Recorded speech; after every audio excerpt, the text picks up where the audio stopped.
Les conséquences de la jalousie. Qui sait que la jalousie a des conséquences? La jalousie a des conséquences. Nous allons prendre le livre de Jean chapitre 6, le verset 70.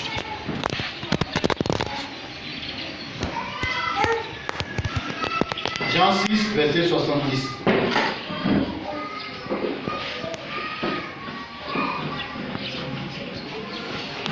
Que je lis.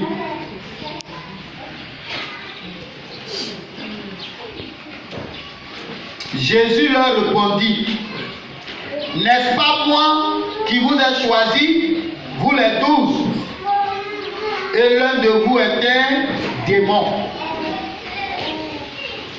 Alléluia. Le Seigneur Jésus dit à ses disciples, n'est-ce pas moi qui vous ai choisi, et l'un de vous est un démon. Alléluia. Amen. Qui était le démon?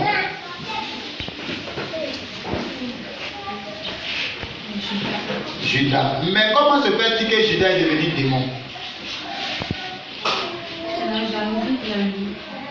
La jalousie. Et pourquoi encore? L'envie. Parce que dans la jalousie, il y a l'envie. Il y a quoi encore? La convoitise. Donc, la convoitise, l'envie, la jalousie, la cupidité. Il a aimé l'argent. Il y a des gens qui aiment l'argent que Dieu. Donc, Judas, qui était disciple de Jésus, la Bible dit qu'au ciel, là, les 12 disciples de Jésus, là, chacun a un pilier au ciel. Ça veut dire que Judas faisait partie de ceux qui devaient avoir les piliers, les 12 piliers du ciel là. Judas faisait partie. Mais comment se fait-il que Judas est devenu démon? Alléluia. Une personne qui est jaloux peut se métamorphoser pour devenir un démon. Le démon, il fait quel travail? Le démon, il est méchant. Le démon, c'est un calomniateur. Le démon, c'est un destructeur. Le démon, c'est un accusateur. Donc si Judas est devenu démon, tu vas voir, Judas va dire, mais pourquoi chaque fois c'est Jésus qui les invite? Ouais, non? Quand une personne commence à dire, mais pourquoi chaque jour c'est toi? C'est que cette personne est devenue démon. Sa jalousie là a été poussée tellement loin qu'il est devenu démon. Alléluia. Amen. Pourquoi chaque jour c'est toi qui as les bonnes choses? Pourquoi chaque jour c'est toi tes enfants réussissent? Alléluia. Pourquoi chaque jour c'est toi tes enfants réussissent? Pourquoi chaque jour c'est toi qui es bien habillé? C'est toi qui as toujours l'argent. Et lorsqu'une personne commence à accuser, à condamner, à critiquer, à salir les gens, cette personne-là devient démon. Parce que c'est le rôle du démon. La Bible l'appelle l'accusateur de vos frères. Lorsque Satan a été chassé du ciel, la Bible dit quoi? Cieux, réjouissez-vous, parce que l'accusateur, celui qui vous accusait là, a été précipité. Lorsqu'une personne commence à accuser, à condamner, cette personne-là commence à devenir démon. Et Judas est devenu démon. Or, Jésus l'avait choisi et il est devenu démon. Donc c'est pourquoi si tu n'as pas veillé sur ton cœur, sur ton intérieur, tu peux devenir démon sans t'en rendre compte. Donc si Jésus même qui est Seigneur, qui est Dieu, n'a pas eu honte, soit d'appeler Judas démon là. Ce qui veut dire que de nos jours, il y a aussi des démons. Des hommes qui sont devenus des démons, qui sont dans les églises, qui sont dans les familles, qui sont dans la rue. Donc une personne qui est méchante, qui se dit, ah bon, c'est toi. Hey, celui-là on a combattu, quand même, il avance quand même. Hein. Je vais lui faire du mal. Lorsque tu commences à avoir ces genres de propos, tu es un démon. Tu es un démon. Parce que le démon là, il veut du mal. Donc si tu veux le mal, tu es un démon.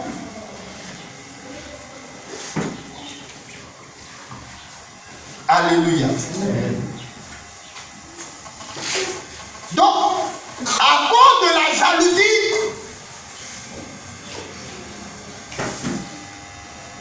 dans les conséquences, c'est que Judas est devenu démon. Donc celui qui est jaloux là, il y a des conséquences qui peuvent lui arriver. Il peut devenir démon. Ça c'est le premier point. Le deuxième point, à cause de la jalousie, parce que si moi j'ai su que tu es jaloux de moi, je vais commencer à me méfier. Donc deuxième point, il y a la méfiance. Et tenez-vous bien, partout où tu passeras, partout où il y a les hommes, il aura toujours la jalousie.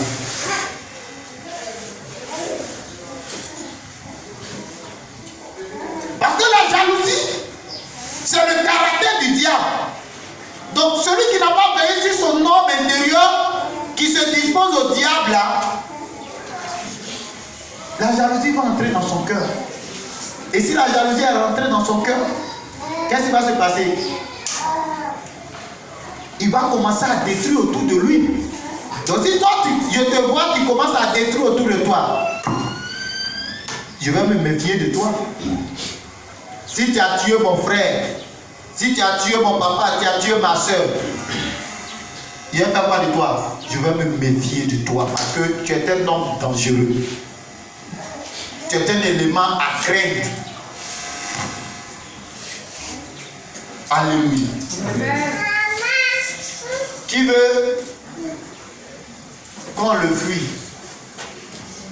Si tu veux qu'on te fuit, il faut commencer à être jaloux. Moi, je vais te fuir tout de suite. Les autres aussi vont te fuir. Donc la jalousie a créé aujourd'hui dans notre société la méfiance. Avant hier, ton ami avec qui tu pouvais peut-être t'asseoir là, soit raconter les choses, comme il est jaloux, ce que tu vas aller lui dire au lieu de garder, il va aller t'exposer. C'est parce qu'il est jaloux de toi qu'il s'en va exposer. Dans le but de te faire du mal. Et vous devez vous asseyez, vous faites des choses, il passe derrière toi, et puis ça va te vendre. Si toi tu as appris ça, tu feras quoi demain? Tu vas te méfier de lui. C'est pourquoi la jalousie n'est pas une bonne chose. Parce que le jaloux cherche toujours à détruire l'autre. Alléluia.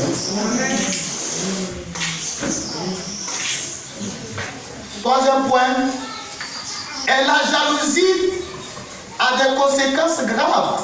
Ça peut aller jusqu'à même la mort. Parce que lorsque nous lisons, nous poursuivons, dans le de Matthieu, nous voyons que Judas va aller vendre Jésus. Et lorsqu'il a vendu Jésus, on va lire.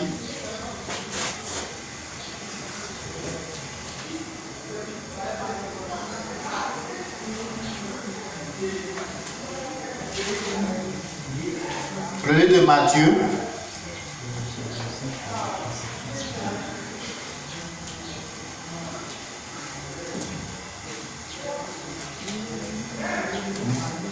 Alléluia. Amen.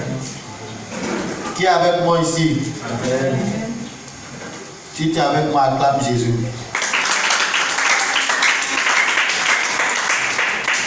Non, tu n'es pas encore bien avec moi d'abord.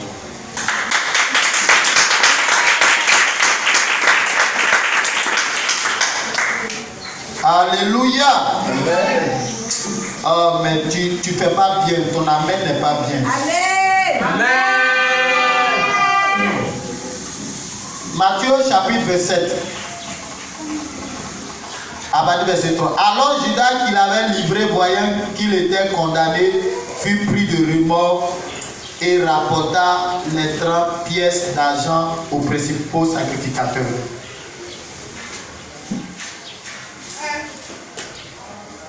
Et aux anciens en disant: j'ai péché en livrant le sang innocent.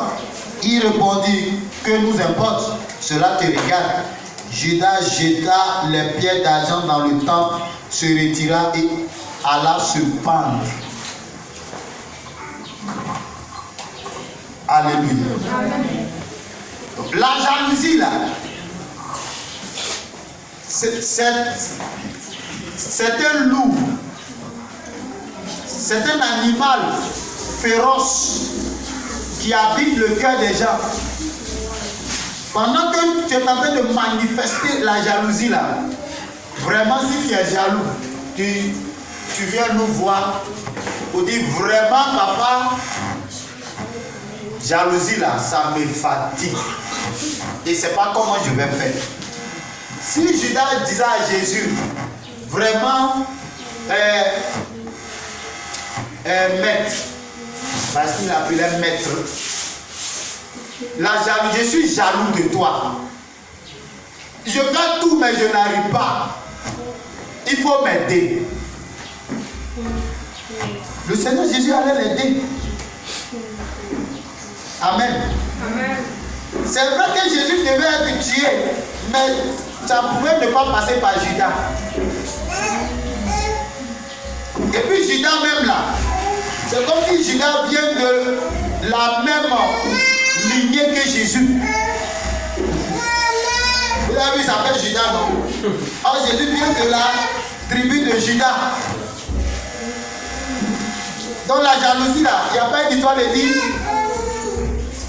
je ne peux pas être jaloux, soit de mon frère. C'est d'un frère là même, c'est la même qui sont bien jaloux là même.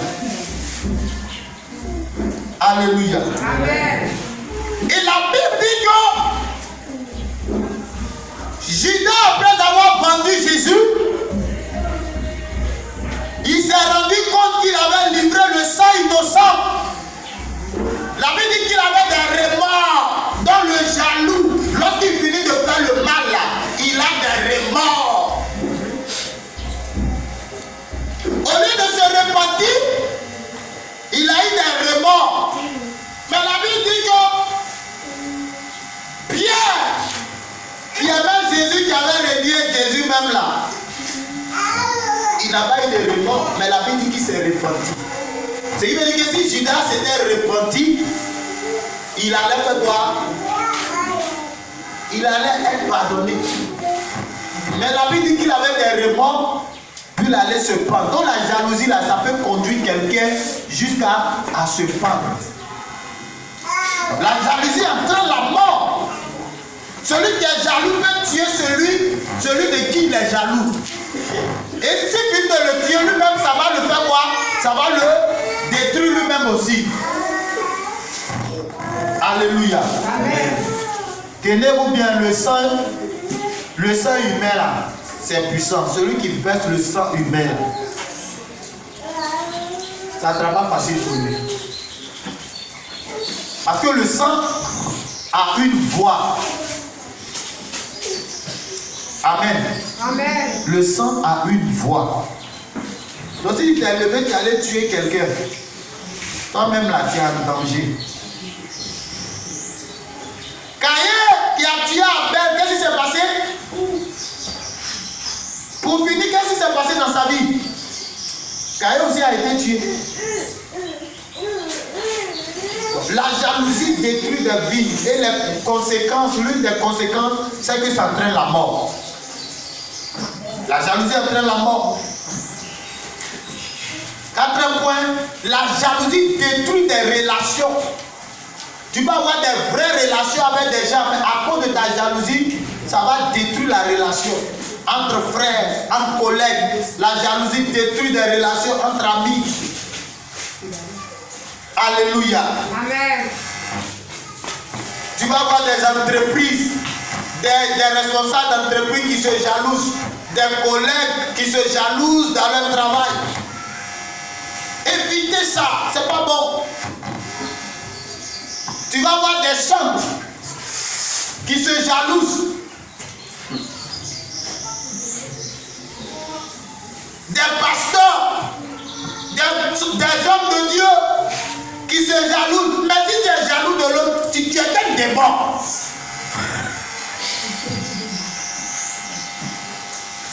Toi tu dis tu fais l'œuvre de Dieu puis tu es jaloux de l'autre, tu es un démon. Et ils sont pleins comme ça dans les églises.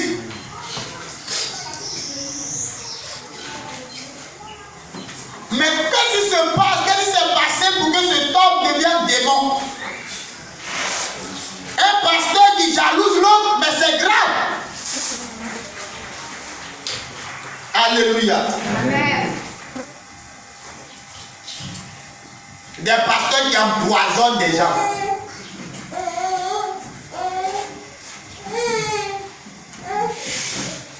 Des chrétiens qui s'empoisonnent. C'est quel végétarien, mais vous êtes en train de chercher, puis vous êtes en train d'empoisonner vos frères et sœurs. Donc tu penses que c'est en empoisonnant que tu seras vedette. En l'empoisonnant, toi tu seras vu. Alléluia. Amen. Gloire à Jésus. Amen. Alléluia. Amen. La jalousie a détruit plusieurs relations dans nos sociétés. Parce que si Dieu m'a montré ton visage, que tu es en train de me combattre, je vais t'éviter. Je vais t'éviter.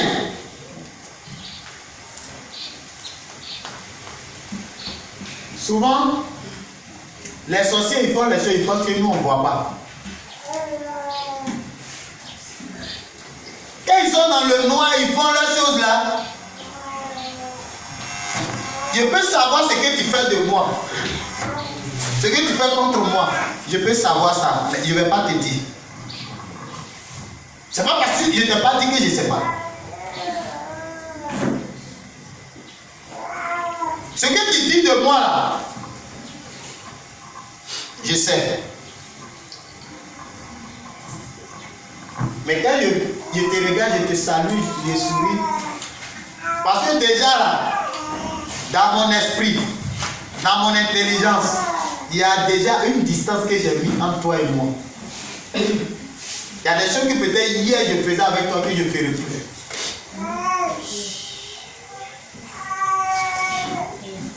Parce que quand tu es jaloux, toi-même tu te fermes aussi des portes. On se comprend? Amen. Tu te fermes des portes.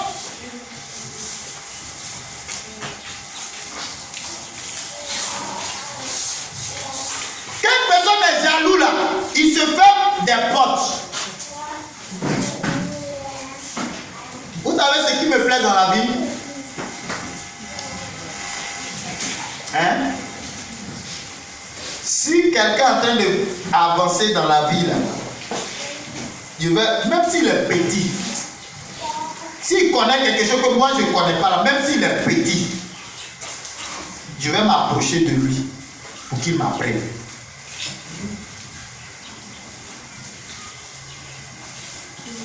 On se comprend? Amen. Quand quelqu'un connaît quelque chose que toi tu ne connais pas là, et que tu sais que cette chose est utile pour toi, approche-toi de la personne et la personne va t'aider. Mais toi qui es caché dans le noir, moi j'ai fait ça n'a pas marché. Donc lui aussi ça ne doit pas marcher pour lui.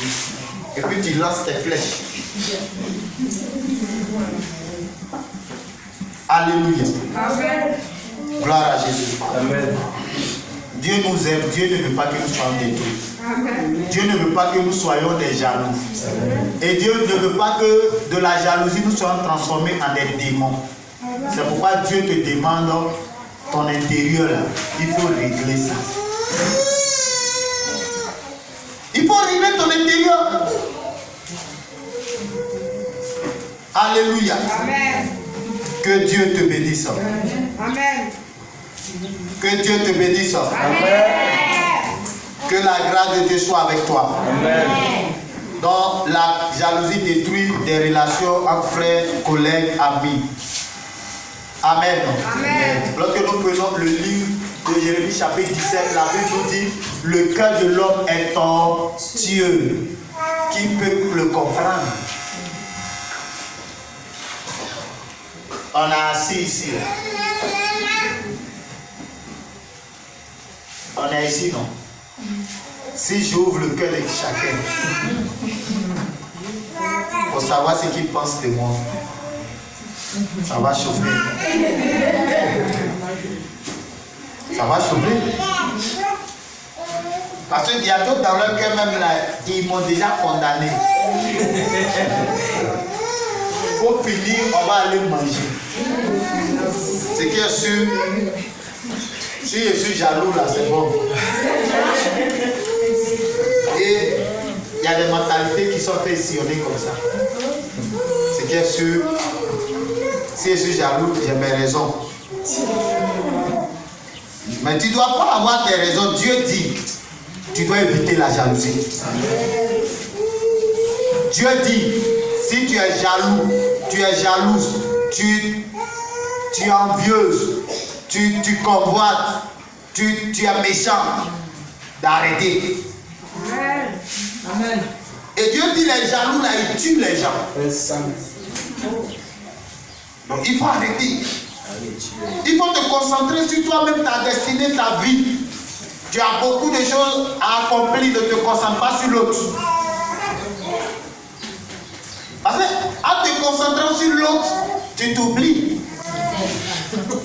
Ça me papa, pas l'enfant. Tu te concentres sur l'autre. Pourtant, toi-même, c'est ta propre vie qui est là que tu dois réaliser. Ça me. Donc, concentre-toi sur toi-même pour pouvoir réaliser ta destinée. Amen. Amen. Alléluia. Amen. Donc, évitez la jalousie, sinon vous allez détruire vos relations. Alléluia. Petite et, comme on appelle, gramme 3, comment vaincre la jalousie? La première des choses, c'est de reconnaître que tu es jaloux ou que tu es jalouse. Si tu ne reconnais pas que tu es jaloux ou bien tu es jalouse, comment tu vas commencer à lutter contre ça? Alléluia. Amen. Donc tu dois reconnaître que tu es jaloux, que tu es jalouse. Le deuxième point, c'est la gratitude. C'est-à-dire ce que Dieu fait pour toi là. Il faut être reconnaissant. Il faut être reconnaissant à l'Éternel. Et cela se voit dans le livre de Psaume chapitre 50, verset 14 et verset 23. Où David est en train d'exprimer sa gratitude envers l'Éternel. Alléluia. Amen. Au moment où il était... Au moment où...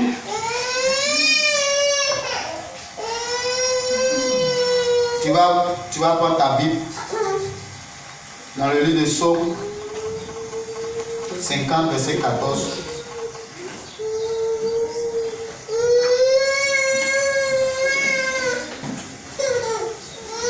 Amen. Amen. Psaume 50, verset 14. Vous êtes... Donc concentre-toi sur ta propre vie, ne te concentre pas sur la vie de l'autre. Il faut être reconnaissant, il faut exprimer ta gratitude envers l'Éternel. Et en exprimant ta gratitude envers l'Éternel, tu verras la gloire de Dieu. Amen. Amen. Amen. Amen. Psaume 50, 14. Homme au sacrifice à Dieu des actions de grâce et accomplis tes vœux envers le Très-Haut. Donc la Bible dit quoi? D'offrir pour sacrifice à Dieu des quoi? Des actions de grâce. Ça veut dire quoi? Ce que Dieu te donne là, il faut reconnaître ça. Il faut bénir le Seigneur pour ça. Parce que c'est lorsque tu te concentres sur l'autre que tu commences à devenir jaloux. Or, si ce que Dieu te donne, que tu commences à te concentrer sur ce que Dieu t'a donné, tu commences à bénir Dieu, tu ne seras pas jaloux de quelqu'un. Donc, il faut être reconnaissant à l'Éternel, exprimer ta gratitude envers l'Éternel. Le verset 23 dit, celui qui offre au sacrifice des actions de grâce me glorifie. Donc Dieu lui-même te dit, celui qui offre des actions de grâce, celui qui le loue, qui le chante pour dire que Seigneur, tu m'as donné ça, je te suis reconnaissant. Dieu dit que ça le glorifie. Donc si tu veux être guéri de la jalousie, tu dois offrir des actions de grâce à l'Éternel. Amen. Amen. C'est Psaume 50, verset 14 et verset 23. Et à celui qui veille sur sa voie, je ferai voir le salut de Dieu. Donc le Seigneur te dit que, en lui exprimant des actions de grâce, en veillant sur ta voie, le Seigneur dit qu'il va faire quoi? Il va te donner le salut. Mais si tu ne veilles pas sur ta voie, si tu n'exprimes pas tes actions de grâce envers l'Éternel, toi-même là tu vas te fermer les portes. Sachez-le bien, les enfants d'Israël là, qu'est-ce qui a fait que beaucoup sont morts dans le désert? Hein? C'est à cause des murmures, c'est parce qu'ils n'ont pas été reconnaissants. C'est pourquoi ils sont morts dans le désert. Donc tu peux être enfant de Dieu. Tu peux être fille de Dieu. Si tu n'es pas reconnaissant au Seigneur, tu peux mourir dans le désert. Ça veut dire quoi? Tu peux mourir dans ta situation. Et puis Dieu va te regarder mourir. Mais si tu es reconnaissant à l'Éternel pour le peu que Dieu te donne, Dieu va te faire sortir de ton désert, de ta situation de misère, de pauvreté. Et Dieu va te mettre au large. Oui, comment guérir de la jalousie? Comment vaincre la jalousie? C'est ce que je suis en train de te donner. Il faut être reconnaissant à l'Éternel. Exprime les actions de grâce envers l'Éternel pour tout ce qu'il fait pour toi. Toi qui as bonne santé, tu vois, tu parles, tu manges. Il y a d'autres qui ne mangent pas, qui sont couchés à l'hôpital. Mais ça ne te suffit pas. Hein? Tu blâmes Dieu. C'est donc qui a donné ça là à lui là, pourquoi tu ne m'as pas donné?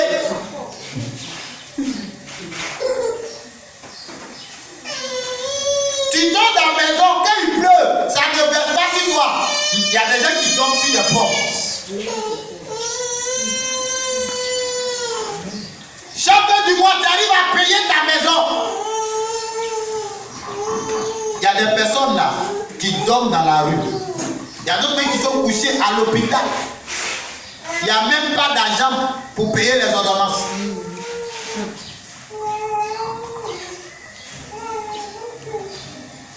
Alléluia. Amen.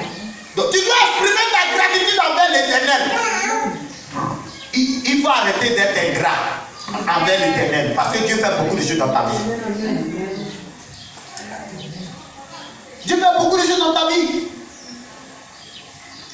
Tu vas les voir. Seigneur, pourquoi moi? Maintenant, tu veux que ça soit qui? Tu veux que ça soit qui? Ça ne sera pas moi en tout cas. Mais ce que Dieu t'a donné là, tu ne le glorifies pas pour ça. Alléluia. Amen. Et l'autre point, c'est le contentement. Le contentement. Et cela se voit dans 1 Timothée chapitre 6, verset 6. Le contentement. Le contentement. Le contentement, c'est quoi? Oui. Hein? Le contentement, oui. Se contenter de ce que tu as. C'est-à-dire ce que Dieu te donne là, il faut te contenter de ça. Ce que Dieu te donne maintenant là, il faut te contenter de ça. Il faut calmer les enfants. Ce que Dieu t'a donné là, amen, il faut te contenter de ça pour le moment. Il ne faut pas avoir les regards perfides. Il ne faut pas avoir les regards perfides. Quelqu'un qui est perfide là, c'est quelqu'un qui fait le mal, qui regarde, il cherche comment il va faire pour faire le mal.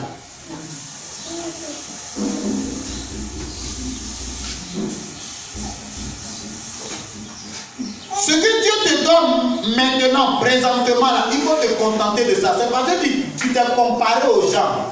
Tu as voulu te comparer aux gens que tu as eu des problèmes, que ton cœur t'a fait mal, que tu as eu ces cadeaux. Amen. Tu veux te comparer aux gens. Si maintenant, ton argent qui est dans ta main là, ça a tiré, ça peut manger, il faut manger à tirer. Et puis bénis le Seigneur. Parce qu'il y a des gens qui n'ont pas mangé à tirer. Si ton argent qui est dans ta main là, c'est manière sec que ça peut manger, bénis le Seigneur. Il y a des gens qui ont mangé sauce sans manière. Nous on a mangé gari sans sucre.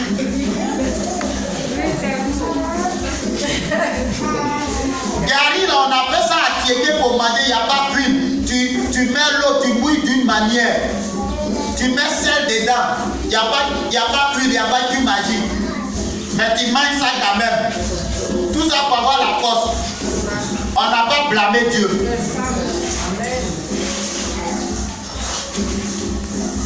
Moi je viens de très loin.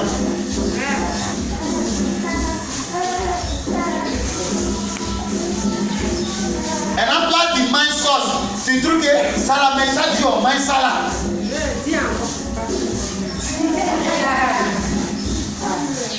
C'est parce que tu as eu pour manger que tu parles.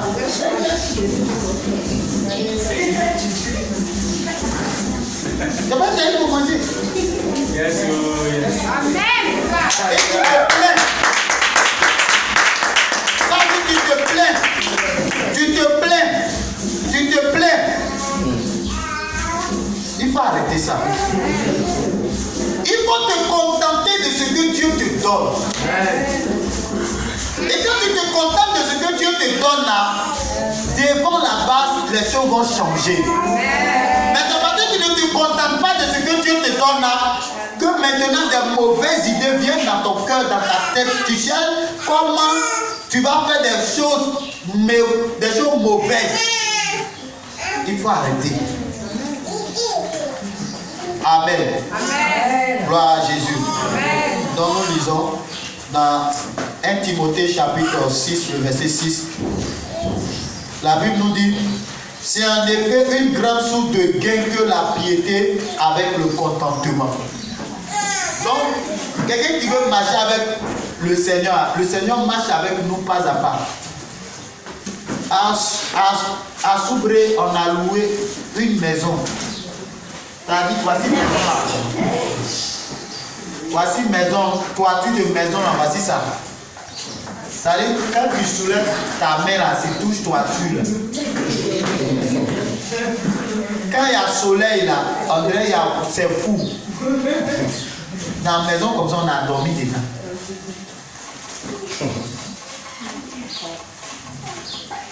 Maintenant, verser la main là, on n'a pas le temps. C'est-à-dire, c'est rempli jusqu'à ça fait paix.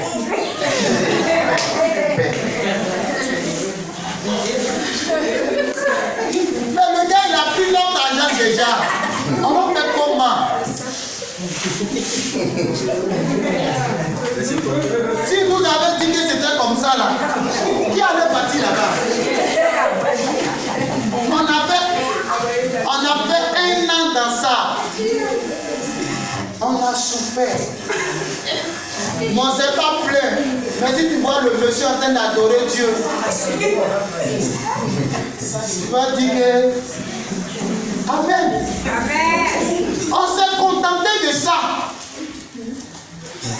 On se comprend? Amen. On s'est contenté de ça.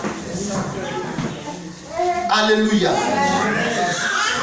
Moi, je viens de très longtemps. Moi, quand les gens font les regards et puis je ris. Je dis que c'est pas où je suis quitté. Je sais où je suis quitté, je sais où je m'en vais. Amen. Donc, si tu veux que je te donne conseil, si tu veux là, il ne faut pas suivre. Je te regarde. Mais ce que je t'ai dit au début, tu n'as pas suivi là, tu as tourné, tu as juste à t'arrêter.